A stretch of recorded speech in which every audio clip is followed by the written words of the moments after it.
Hi mga langga, good evening. So share ko lang sa inyo mga langga kung bakit walang ano dito pag bumabaka. Share ko lang sa inyo kung bakit walang maraming basura dito kapag bumabaha sa Taiwan, kasi yung mga tao dito madisiplina sila at saka everyday dito, every night pala may basura. Ang wala lang palang basura dito sa Wednesday and Sunday.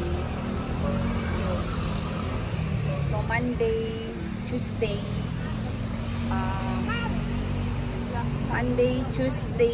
Thursday, Friday, Saturday yung basura. Tapos Sunday, Wednesday at Sunday wala silang basura dito. Pakita ko sa inyo kung paano magtatapon ng basura sila dito. Ayan mga langga, ang galaw ko. Ayan, naghihintay yan sila ng basura dito. Tapos dadaan yung basura ng truck. Ayan, dadaan yan. So, naghihintay na yung mga tao. Ayan, tapos maya-maya lang itatapon na nila yan sa truck. So ayan na mga langga, yung basura ng truck. Dumaan na. Oh, ayan na.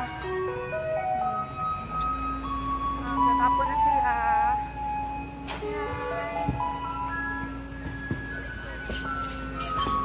Yan sila.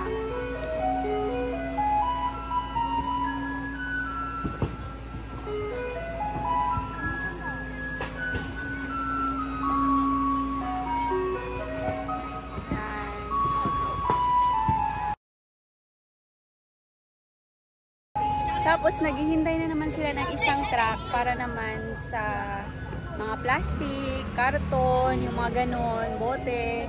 Ayun, may isang truck pa na dadaan para naman dun. So ayan, abangan natin. So ayan, nakita nyo yung mga langga, yung mga bitbit nila, mga plastic. Naghihintay pa sila dun sa isang truck na dadaan. Yan, sana all ganito lahat sa Pilipinas, no? Ayan.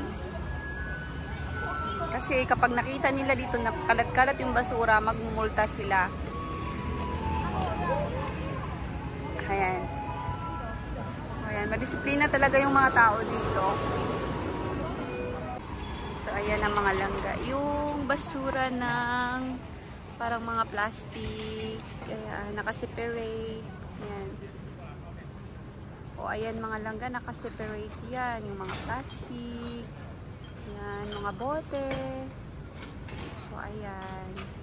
Kita nyo? Ayan.